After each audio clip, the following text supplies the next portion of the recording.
Good evening and welcome and thank you for joining us. It is Mahala Monday time. My name is Dugald and I tell you what, it is the month of August as you know. And we're still within Women's Month and that's why I'm very excited. But there is a special person here, of course, which is Rhoda. Hello.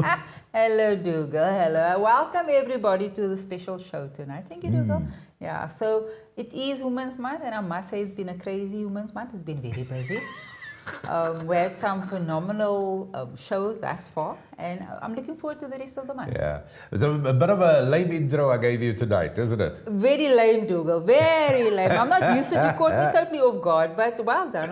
We're here. Yes. Yeah. We want to welcome everybody else, obviously, with their glass of wine, Dugald, their water, their coffee, or just your plate of food, and we'd love to share that with you, but it's fine. You can eat it alone, but welcome. Yeah, but it's definitely that moment you got to take, of course, and be part of the show. Remember, it's an interactive show, so we look forward to your questions and comments. And we got quite a bit to get through tonight and quite a bit to talk about as well. But before we go any further, please do us the big favor, the big honor of just subscribing. We would absolutely love you to do that. Now, as I said, of course, it is Women's Month, as we all know. And there are many myths out there when it comes to women. So this is also the kind of show where I don't think you have to be a feminist to be involved or not even think of feminism in any sort of way, but it's got nothing to do with that. But there's a statement that I want to issue here quickly, which is going to become the conversation topic for this evening before we tell you about our guest for tonight. It's not too late dismantling the myths that hold women back in midlife and beyond. Now, when I say that, as a woman, Rhoda, what do you interpret that to be?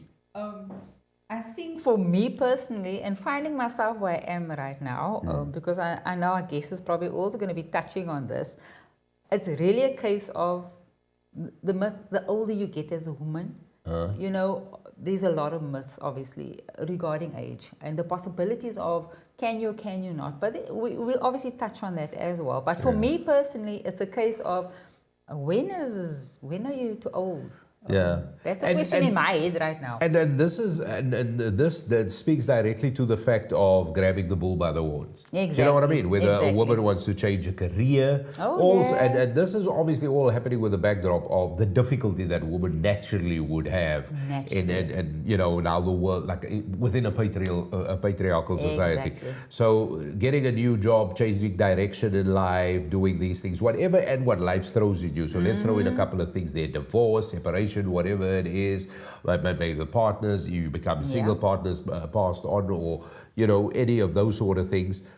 Are we geared, or at least is the stage set, is it easy enough for women to do in dealing with all the challenges that they would normally have?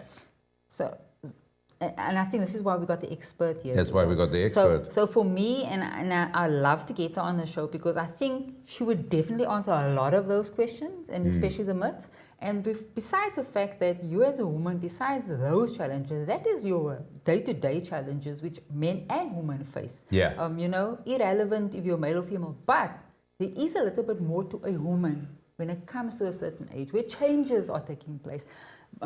Body changes, mental changes, and that is obviously something that a lot of people don't talk about. So there's that as well. There's that as well. Besides the fact, everything else we mentioned there, I think everybody at a certain age in their life definitely experience. But there's something a woman tend to go through. And let me throw another spanner in the works. If we look at the numbers and what we know and things we read up, and there are more woman-led households. Yeah. There are more women today that are breadwinners within the household where husbands are staying at home, if I could call it that, or becoming a house husband. Exactly. I don't know if that's even, I don't know. You know. All of that. So there are more things where the woman is the main breadwinner. Yeah. That is it. And is there a bigger drive for it? Is there? I suppose men are okay with it, and why wouldn't you be okay with it? If you know, if obviously for most people it's like both parties have got to work. Exactly. But you know, I'm in that boat. But I mean, if you could, especially if you got family or whatever the case is, I suppose it's a household per household thing. Yeah. But there are a lot more women out there doing their thing, and has it become easier? Definitely. And also they're doing it maybe once they hit midlife, maybe ticking over the 50, who knows, you know, at that sort of age. But we're all speculating, we're all doing that, because I tell you what, the person who's got this sort of waxed is not just a life coach and a public speaker and somebody who facilitates fantastic workshops and conference things and talks around this, but the one and only, the very, very effervescent and bubbly and wonderful Sonja McKaiser is here, which is absolutely a thrill to have her here with us today on a Mahala Monday. So Sonja, welcome. Thank you very much for joining us.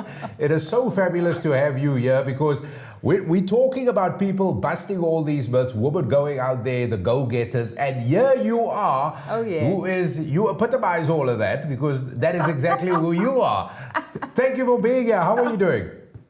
Oh, thank you. Thank you so much, Dugald. Thank you, Rhoda. Thank you for that introduction. I'm very well. Thank you. Super excited to be here on the show with you. Recording evening. Stopped. Yeah. So, yes. Let's get into all the juicy stuff. Definitely. And there's so much to get into because, but before we do any of that and get it in, firstly tell us who's Sonja? What does Sonja do? Yes. So, for those of you who don't know, I am Sonja McKaiser. I am a life coach and I am a speaker and I'm also a workshop facilitator. And I am obsessed with supporting women in midlife through this midlife and menopausal transition. Because I think what is key in this stage of life is having support. Yeah, so true, so true. Yeah. Okay. Rhoda is itching to ask a question. I can hear idling here. I'm idling next to you. You can hear me idling. So obviously, Sonja, there's so many questions. And I mean, I'm excited about the topic tonight. So definitely, there's a lot of saying, oh, I'm too old. Oh, it's too late for me. The stories that women tell all the time. And you hear this all, whenever you get to a certain age group, this is all you hear. So what is the most common, that you've experienced, obviously, where those questions was posed? Yes. So I think that there are two things that stand out for me, right? Look, we live in a society that is very ageist, and especially towards women. But then there are those self-imposed limitations that we as women tend to place on ourselves, right?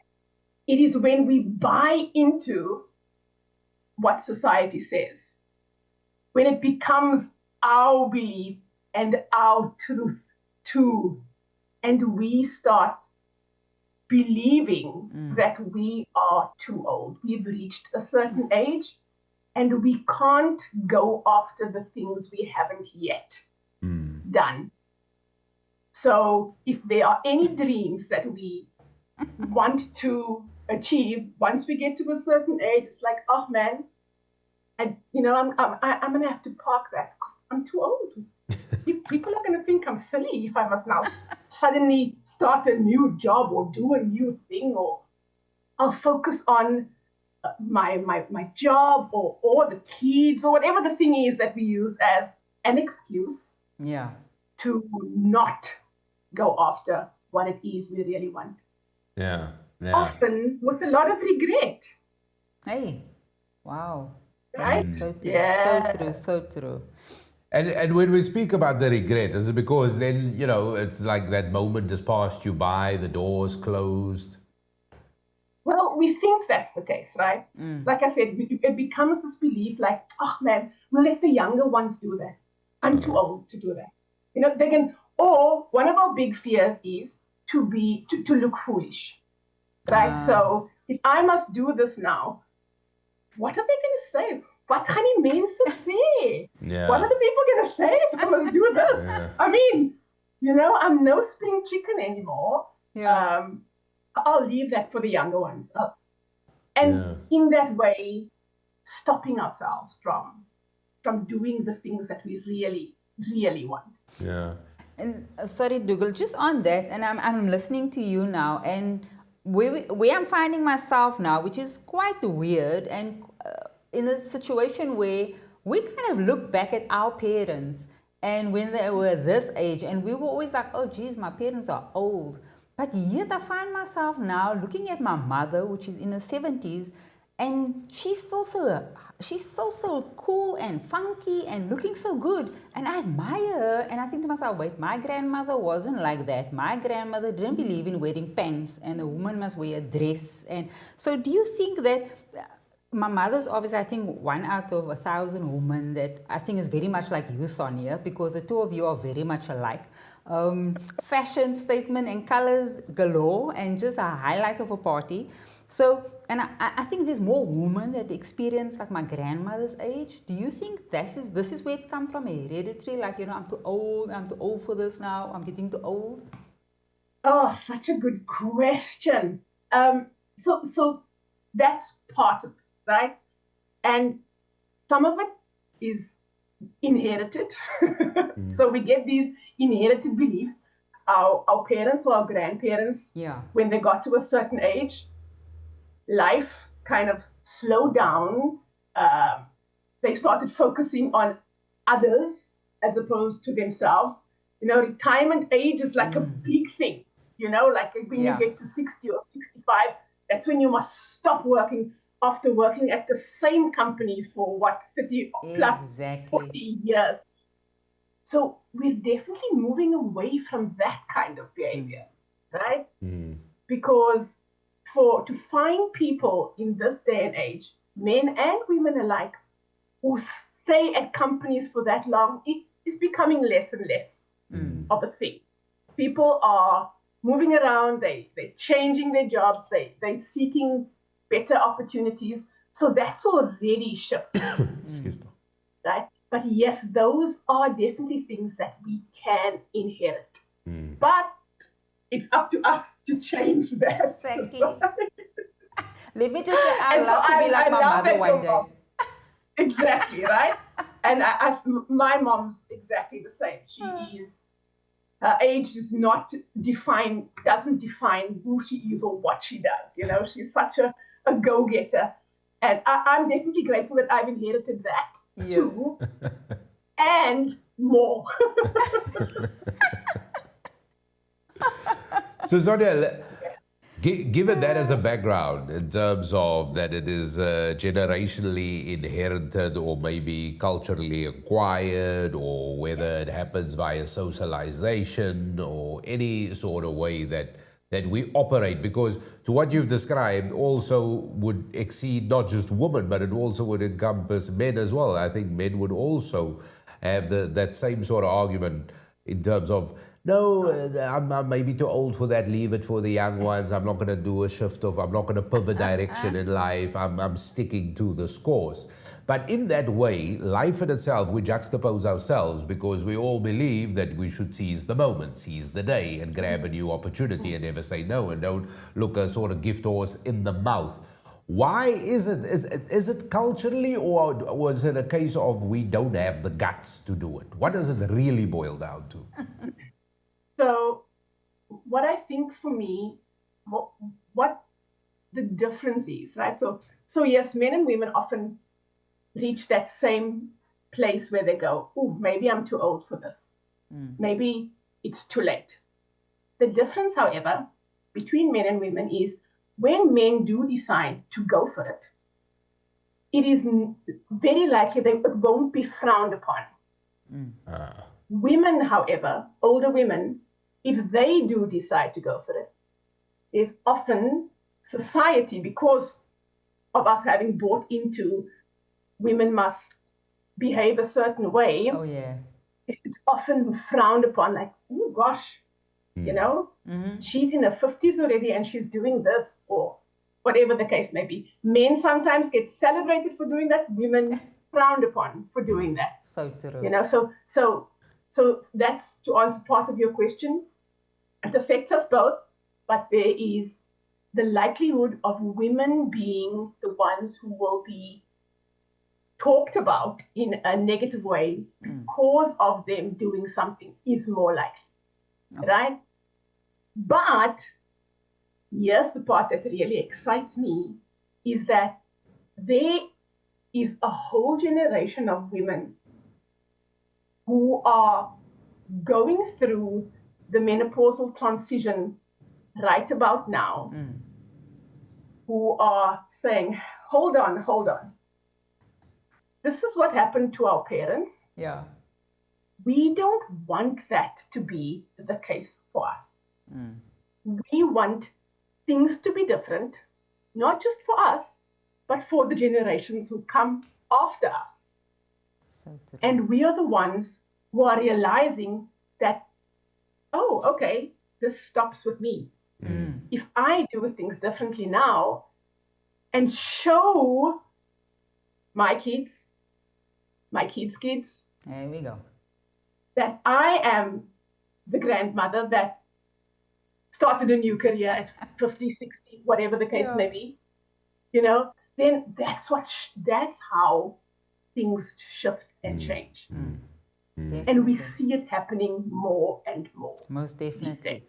Yeah, Completely I definitely agree with you. I do think we see it more and more. I think there's a better awakening and more of an understanding, maybe perhaps, than what we've had, let's say, 20 years ago. Oh, yeah. But 20 years ago, I was still wearing nappies. Let's just leave it there. Anyway, jokes. Yeah. Monday night joke. But before we go any further, we've got some audio comments, Sonja, that we want to throw your way quickly. Hubert says, hello, sir. Says, good evening, guys. Why should women care what others think? And should we just rewrite the narratives ourselves? Which kind of ties into what you've just said a short moment ago. Age is not a limitation. We shouldn't expire. We should be evolving. Oh, wow. Oh, Yeah. yes, Hubert. absolutely. Love Yes. what Hubert is saying. Yeah. Absolutely. And I think that we are busy rewriting that narrative. And it's starting with us being brave, with us asking those questions, with us not being afraid to have these conversations about midlife and menopause, and saying those words that people, before saying the word midlife or menopause was like, shh, don't talk about those things. Exactly. But now more and more people are like, I'm getting older. I want to embrace getting older. Exactly. I want to have conversations about how I can make this part of my life the best part of my life. Yeah. What does that look like? My husband and I were watching such an interesting video on YouTube the other night about why is it that just a few short years ago in the 80s, people our age looked much older than what we do today, right? So, for example, the Golden Girls, as an example, they were women in their 50s and they were considered old. Oh, exactly. Right? So why is it that there's that whole generation of people that are in their late 40s, early 50s, even 60s, who seemed so much older?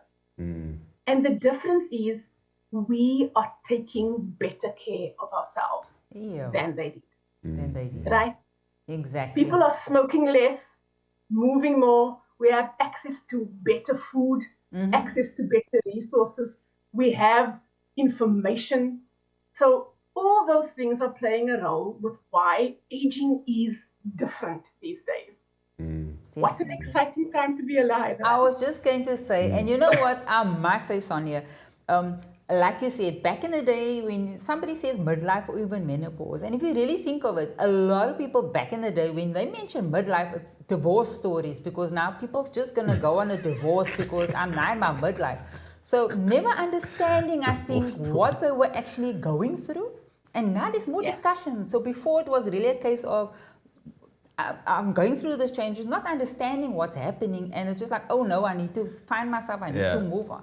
So there's a lot of that happening. And I think the conversation is all around, okay, you're finding yourself here, how do we manage this? How do we discuss this? And I think this is so beautiful.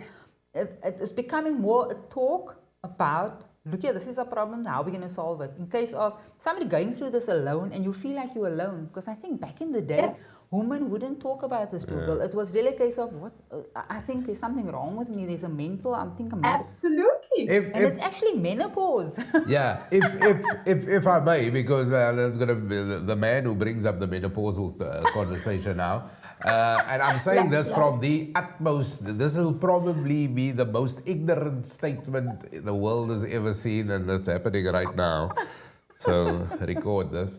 Anyway, I look at it this way, right? Because of what you have just said a moment ago, in terms of we're not having that conversation. We never say midlife.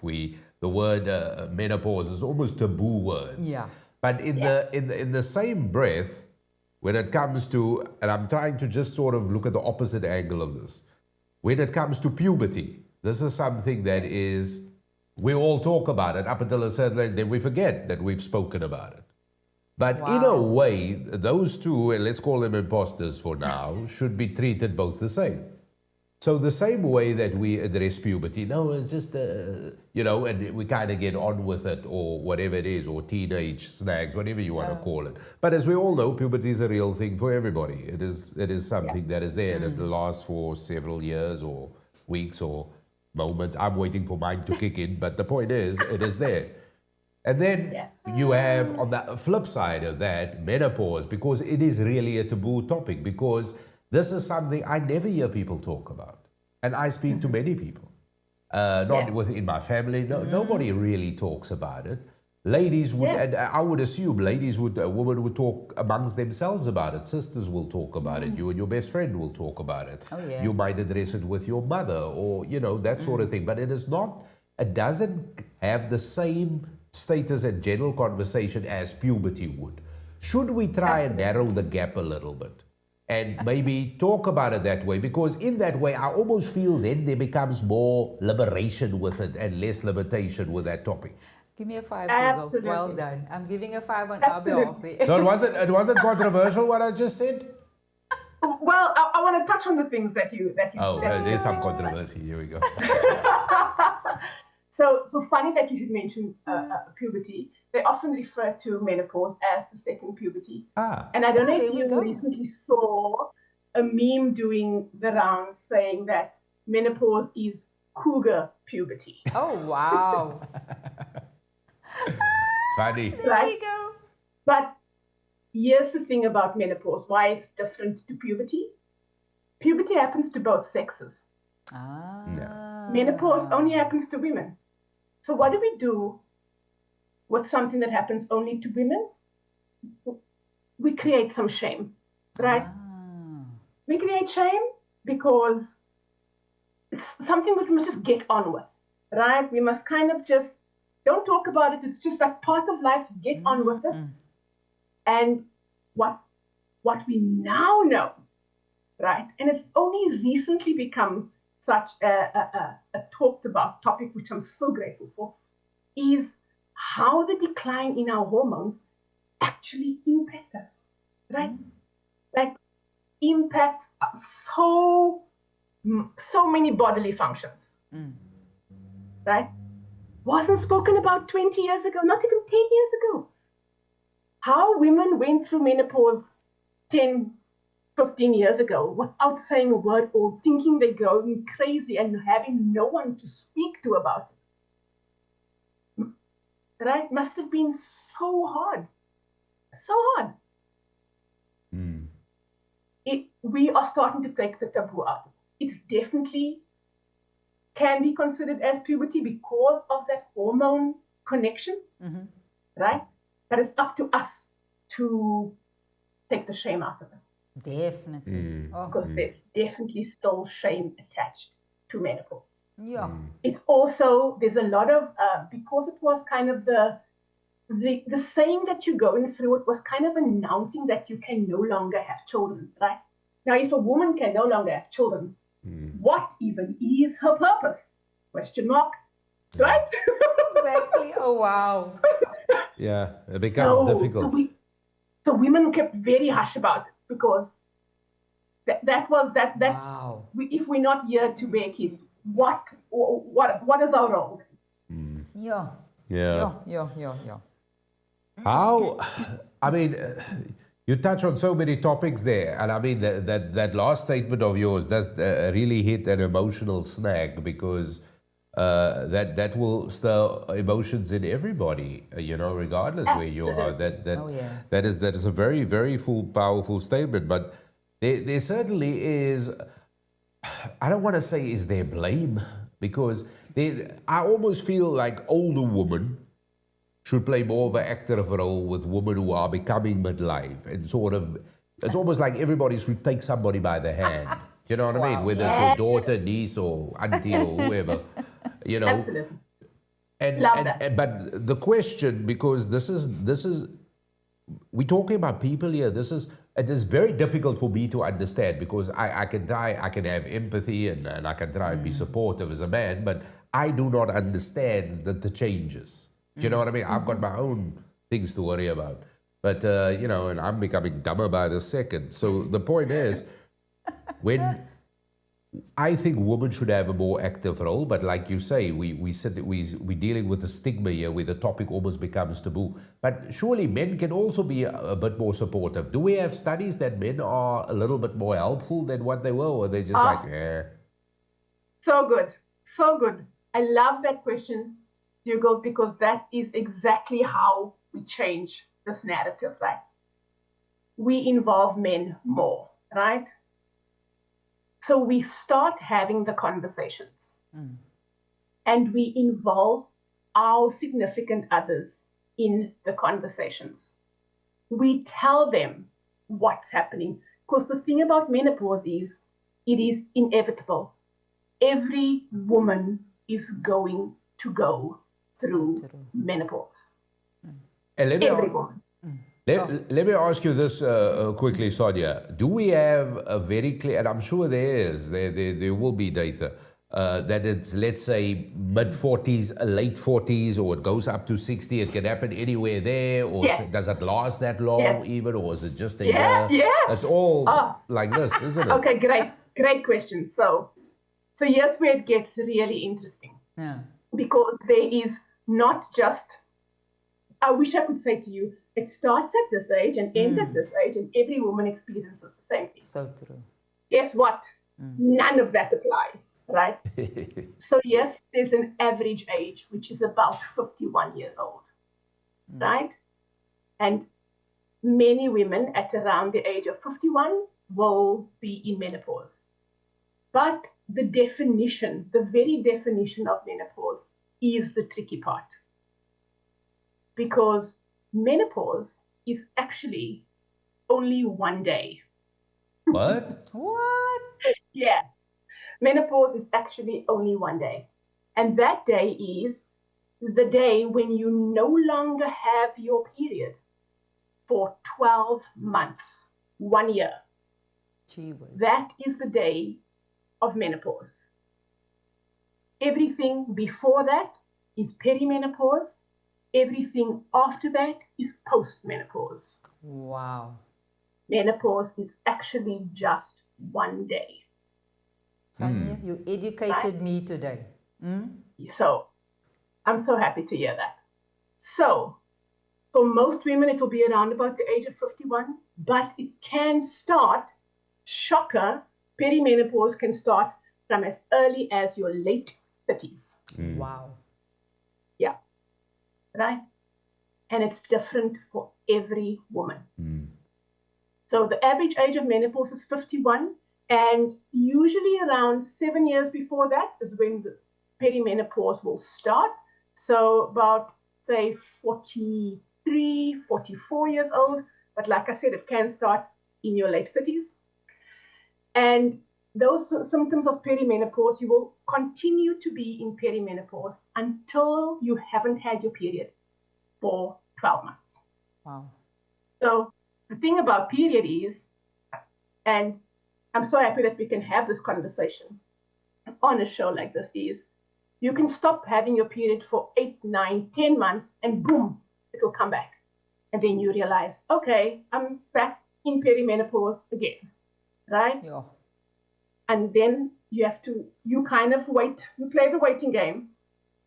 It'll stop for a month or 2, 3, and it will come back and say, hello, you're still in perimenopause. Up until the time that it stops for a year. Wow. Then and only then can you officially say, okay, menopause is here, and I am now, from the following day, post-menopause. Wow. Wow. Wow. Yeah. But then it can come back. Not after the Well, year. after a year, the chances of it coming back are. No, I mean just the few months thing. Yeah. Oh, Yeah. wow. Yes. And while Yes. we're in the pre-phase, obviously emotions are going wild, all of those things That's the afterwards. most challenging part, is the perimenopause, because Yeah. yes, because of the decline of the hormones, it Yeah. affects us on so many levels, A lot. right? So many. I mean, I'm talking its body, its brain. Yeah. There are just so many things. The list of possible symptoms are they go on forever. Something It that I think that people don't underwrite enough in life. I just think this is something where we fall short of a society is we don't value emotional intelligence as greatly as we should. And especially when it comes from an understanding and a support perspective. And I think this is where we should be really schooled in this from a younger age already. Wow. Wow. You know, like for once you Yeah. adolescents on the flip side of that, you're hitting 30, 40, then because this is where it's all about. A lot of people when we make vows, it's for better or worse. But it's Yes. sometimes Yeah. it's not even worse. It's just like, oh, I hit my Perimenopause. toe and I got it. You know what I mean? It's It's so true. but Yes. in terms of this, I think it really comes down to having your EQ, your emotional intelligence level needs to be you need to be supportive, because people don't drastically change. If you're with a person, your spouse, whoever it is, the person don't radically change like that. They don't go from the person you love dearly and everything and turn into the monster from Freddy Krueger, just like that. It is a fractional moment. So with this, I almost want to plead to people to be more supportive, but to really understand it. But also, if you are hitting that phase, and like you said, if you're saying that to your life partner, at least there is a platform, there's understanding where, wait, this might be it. We're not saying it is it, Absolutely. but it might be it. So It's a let's just be a possibility. bitchy. Let's just be calm. No, let's not Absolutely. Yes. flip here. Right? Absolutely. The great thing is that we now have resources at our disposal, Oh, right? yeah. So we can start having conversations with our partners, like I said, with our significant others. We can also say, listen to this podcast episode, because here they speak about what a woman goes through when she hits perimenopause. And you get an idea of some of the things to expect, right? Or check out this Instagram account Wow. and hear what this doctor has to say about perimenopause and the whole menopausal transition, right? So really include them in this, because it's not something that's going to be around for a month. Oh, yeah. It's going to be around for a few years. Think is gonna get Christmas presents, yeah. And it can at times feel like it's wreaking havoc Yeah. if you don't know what it's about, right? It feels a little, and if you as the woman feel like, oh gosh, I'm alone in this, I don't even know who to speak to yeah. right now, Yeah. that can be challenging, challenging. That Yeah. can. So speaking to your significant other, even your child, your family as a whole, so that people can start to understand what this is about, is so important. And this is obviously where, and I know there's a comment there, and maybe we should just go to that comment, because I was going to jump onto the next thing quickly. Do we have a comment there by any chance? Jabba! Hey, the Jabba. Well, lovely on the show. Hubert, some of my friends got tattoos during the midlife crisis. I got reading glasses. As Hubert says, Sonia, is the stigma around menopause worse than the symptoms themselves? And how do we shift the narrative from suffering to empowerment? Wow, Hubert. Right to the point. I like that. Great question. Yes. So I definitely think that now the stigma is becoming less of a stigma, right? And the great thing about menopause right now, and people are going to say, oh gosh, there are too many people speaking about menopause. But the great thing about menopause right now is there are many well-known people globally who are going through menopause right now, who are using their platforms to speak about menopause. True. Right? So Halle Berry is a very prominent menopause ambassador, for lack of a better term, because she's going through it right now herself, right? And she's using her platform to educate women and to educate not just women, educate women and men about what it is about, right? So the stigma is definitely lessening. It is seen as less of a taboo topic. But the symptoms are intense. So I think it was Dr. Marie Claire Haver, in her book that came out about a year ago, there were 70 symptoms. I think it's about up to 90 different symptoms now that are all linked to the decline of hormones. Say it again. 90. There are 90. So 90. What would a symptom be? Wow. Okay, so there are many. Most people think that menopause are hot flushes, right? And that's menopause. That's hot flushes, just one of the symptoms. Okay. So brain fog is one of the symptoms, right? Which means that you would forget what you were saying, forget what you went. You walk into a room and you forget why you're there. I could be speaking on this presentation right now and forget what was the next thing I was going to say, as an example, right? There is night sweats. You wake up drenched in the middle of the night, right? Headaches, a symptom. There is heartburn, which is associated with GERD,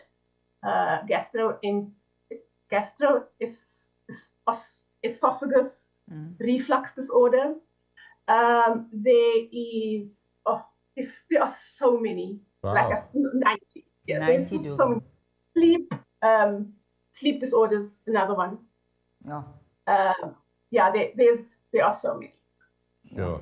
And here's the thing, right? It even affects the brain.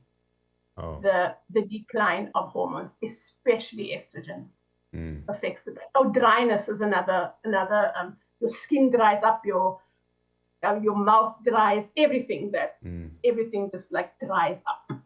Yeah, so that moisture, that dryness, you have to keep moisturizing. So how do we combat that? Because any health shop and pharmacy retailer you walk into, they all sell estrogen by the pound, like, capsules everywhere. Do we have to take more of these? So my advice to women who think they may be in perimenopause or menopause is to speak to a healthcare professional. There are many GPs, well, not many, but there are quite a few GPs in South Africa who specialize in hormones and menopause, who can really give women the advice that they need. Because, like I said, every woman's journey is different. Totally different. Some women have 3 symptoms, some have 30 symptoms. Exactly. Right?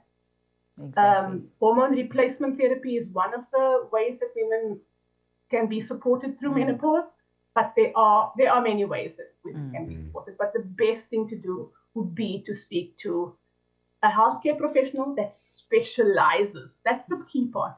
Exactly. Not just your gynae, because if your gynae didn't specialize in menopause, they might not be able to support you through it. That's actually a very good point, Sonja, because my first thought was your gynae, so thinking that obviously you thinking it's a woman issue and thinking you need to go to your gynae. Wow, I didn't think of that one. Absolutely. Definitely. Absolutely.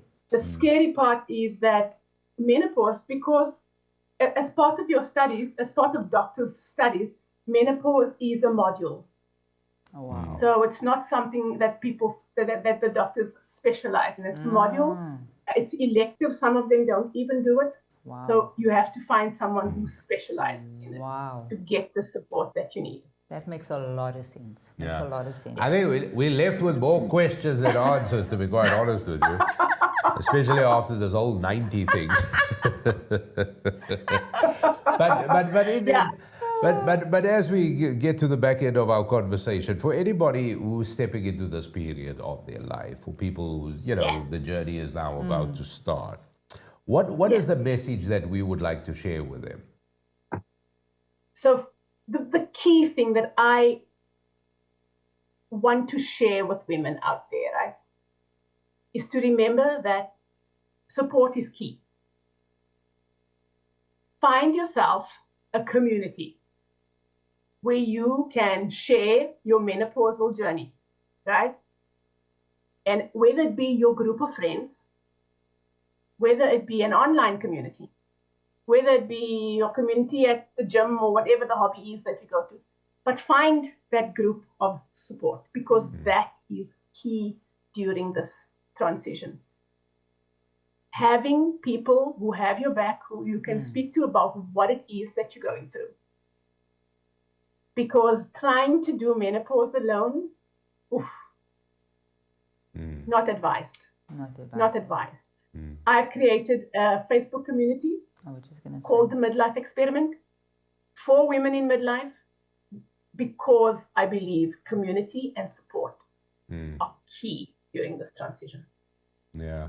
Oh, so true, so true. And sorry, if people want to get in touch with you and find out more about how you could facilitate conversations like this and for talks, how do they get in touch with you? So there are a few places where you can find me. If on Facebook, Sonja McKaiser, or the Midlife Experiment. On Instagram, at I am Sonja McKaiser, and also my website, www.sonjaMcKaiser.com. Excellent, yeah. That's where you can get hold of me. Oh. And we got those details on the screen there as well. So that is how you can get in touch with Sonja. But you go to our website, the sonjamckaiser.com. Of course, it will lead you to all the social media updates as well, and how to get in touch. I don't know. I'm in awe and more afraid of women now than I've ever been. Oh, no, Dugald. Great. I'm You're not more scared. educated No, now. I'm not afraid. No, I'm just teasing. I'm trying to bring the stigma back up. Conversations are how we change the narrative. Right? No, Conversations. and there shouldn't be. There shouldn't be. I really think we should just be. You know, it is difficult for me to sometimes comprehend why we just not talk about. You know what I mean? Like if I know where you're coming from, it makes things easier for me. So. And that is just by nature. Maybe I'm an oversharer. I don't know. But I really believe that is what we should do. And we should, we shouldn't jump so quickly to conclusions. And stigma serves no purpose. It doesn't. It really doesn't. And I think the big thing, Dugald, and I think Sonja would probably agree as well, is the fact that men need to get more involved. If you do have your partner, you do have a partner, get involved as a man, find out a bit more to understand what's going on, and actually just try and understand, because I think sometimes it's even more difficult to explain for a man, and I think you can vouch for it, because of the fact you're not going through it. It's a bit more difficult to actually understand it and just have the patience to listen. Yes. And if people at like the age of 50 or 55, they want to change careers, and then we're always coming down, no, we can't, because, menopause or all of that. You should do what you want to do. At the beginning of the show, I said there are more women breadwinners in terms of households now than there were 2 minutes ago, 5 years ago, Absolutely. 10 years ago. Absolutely. Within my circle, I know of many. Many, and let's say 10 years ago, I might have just known of one. But so now I know of many more people, and but it comes down to support, Rhoda. Oh, definitely. It comes down to that, like you said, support is key. Yes. Support is key. I do believe we have a comment there. Let's have a look. Here's the thing. Oh, Okay. yeah. Hubert wants to say something. Or at least ask something. How can women tell the difference between typical menopausal changes and early signs of dementia? Frightening similarities to early dementia. Oh, wow, Hubert, you deep. So here's an interesting thing, Hubert. Decline in estrogen is directly linked to dementia in women. Wow. So, that is why it's important for us to be having these conversations. Wow. Right? Wow. Yep. Decline in estrogen is directly linked to dementia in women.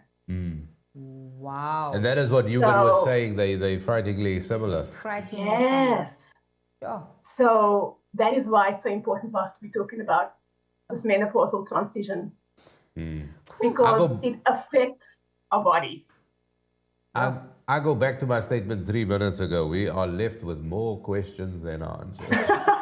And it's not a one-off conversation, right? No, it's not. It's a continuous conversation. We need to Definitely. understand that. It's a 100%. continuous conversation. And women are here for the conversation. That's what Yes. excites me so much. But let's get into that, Sonja, because I wanted to ask you. I mean, this is your passion. This is what you do. Now, let's say before you even started it, as you've been doing this, the outreach, and of course, women going, yes, and like, thank you, finally I met somebody who's doing about somebody who's putting it out there open, you know what I mean? And you talking to this group, and now the group becomes bigger and all of this. As time has evolved, as you've been dealing with people and helping people in terms of life coaching, with especially people, let's say, on this section of journey of life, what is the feedback like? So I'm going to tell you something, a little joke. The other day, someone asked my husband, my husband has a hobby, right? And he was hanging out with some of these fellow hobbyists. And this one person asked him there, so what's your wife's hobby? What does she do for fun? And he looked at him and he said, my wife's hobby is perimenopause.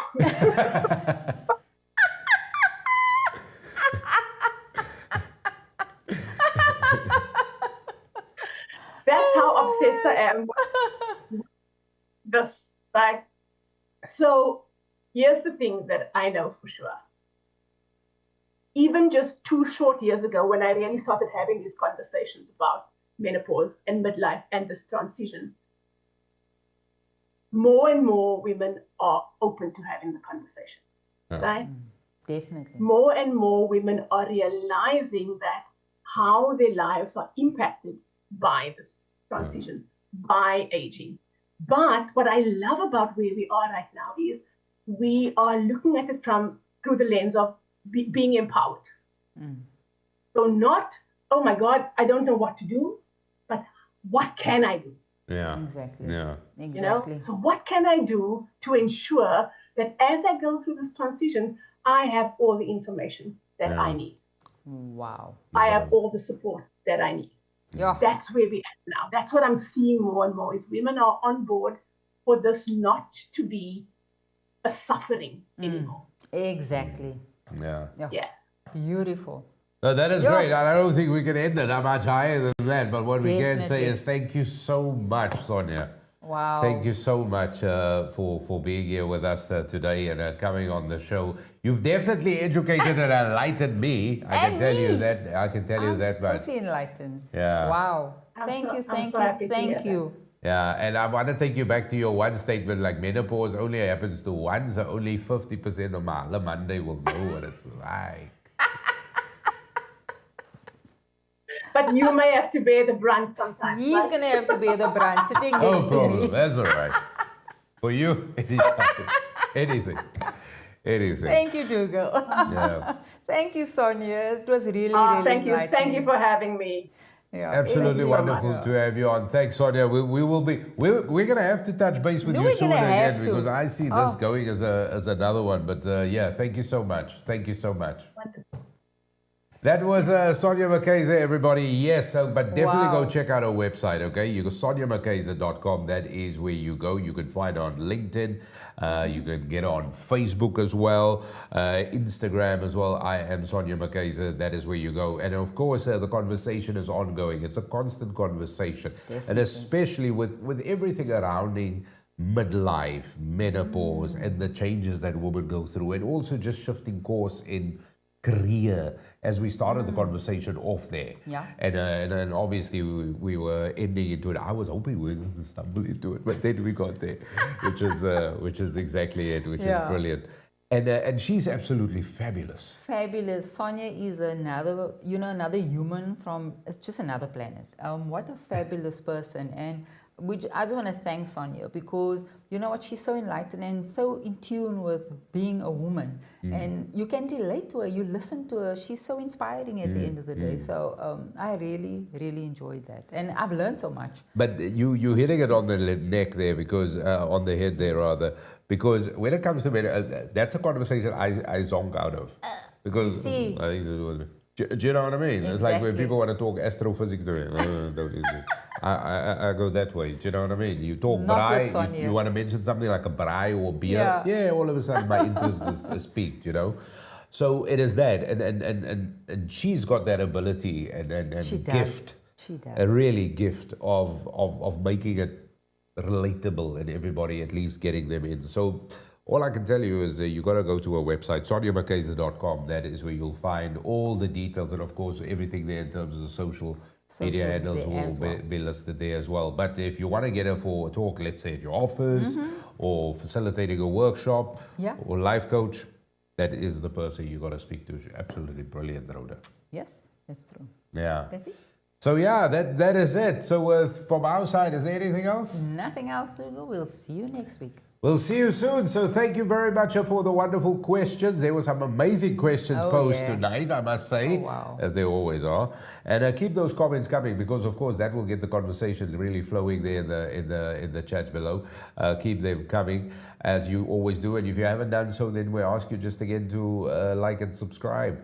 Definitely be part of it. But thank you very much for watching. Thank you very much to our special guest, Sonja McKaiser, for joining us this evening here on Mahala Monday. Don't forget, go check out our website. And thank you, Rhoda. Thank you, Dugald. Have a lovely evening. I must say thank you, because I don't know what's going to happen next. You never know. Yeah, 90 symptoms. I am over the 50s, by the way. How many symptoms do you have? I'll have to start listing them. Yeah, make a list. Anyway, cheers everybody. Until next time. Bye-bye. Bye.